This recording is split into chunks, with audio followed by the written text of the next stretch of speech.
Good morning on this Wednesday, the 3rd of June. We're looking this morning at the next three fruit of the Spirit. Paul took us through the first three, the Godward three, love, joy and peace. Today we're looking at the next three, the manward fruit of the Spirit, the ones that work out in our relationships with one another. Patience, goodness and kindness. Eugene Peterson in the Message says of patience, it's that when we develop a willingness to stick with things. I don't know about you, but patience is often something I struggle with. Sticking with things I find difficult sometimes. I find it difficult to be patient when I'm driving behind someone who's driving maybe at 35 or 40 miles an hour in a 60 zone. I find it difficult to keep patient. During this lockdown, I found it difficult to keep patient at times. How are you finding it to demonstrate that patience in your life as we wait for further restrictions to be lifted, as we continue to wait for that time that we will be able to be together as a church family again? Likely is we'll have to wait for quite some time. We need to ask God for the increased work of His Spirit in our lives, to fill us up with His Spirit, that these fruit would continue to grow in our lives together. In his commentary, Tim Keller's commentary, Galatians for You, Tim describes patience as an ability to face trouble without without blowing up or hitting out. There's a self-control there, which of course is one of the other fruit of the Spirit, and these fruit all work together. They don't work separately from one another. You can't grow one of these fruit without another. If the love of God is in your life, the kindness, that love that's demonstrated, brotherly love that's demonstrated for others in kindness, will be growing as well. And so that next fruit, kindness, Tim Keller describes it as an ability to serve others practically in a way which makes me vulnerable. We've seen that demonstrated in our communities and in our land at this time of lockdown.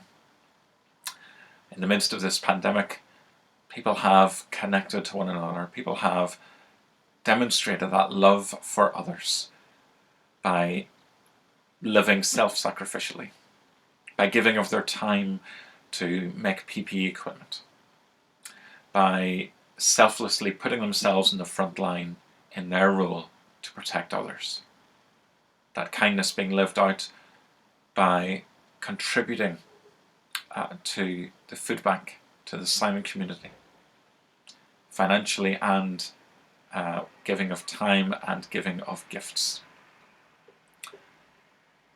How are you continuing to grow that gift, that fruit of kindness in your life at the moment? We've talked extensively as a church family about this, about how we can demonstrate God's love in our neighbourhoods and in our communities and in our families and with friends and stranger. I'd encourage you to continue that journey, continue seeking God's Spirit to grow that fruit of kindness in your life. Thirdly, goodness. Sometimes we can get kindness and goodness mixed up, but Tim Keller identifies it as integrity, to set it apart as another fruit. He says it's being the same person in every situation rather than being a phony or a hypocrite. Living a truthful, honest life in how you act with others, in how you think, and in how you speak. These fruit of the Spirit are so important in our lives as Christians, because it is how we then glorify God and exalt Christ in our lives, by the growing and the work of the fruit of the Spirit in our lives. Because these fruit help us in our witness to Jesus. Fruit carries with it a seed.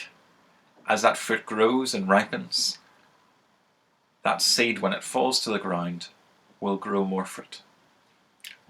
As we live Spirit-filled lives, the fruit that grows in our lives, we pray, giving it to God, will produce fruit in others' lives. So I would encourage each of us, keep praying to God, asking for more of His Spirit to fill your life and to grow continually these fruit of the Spirit, that we would glorify Christ in our witness to Him.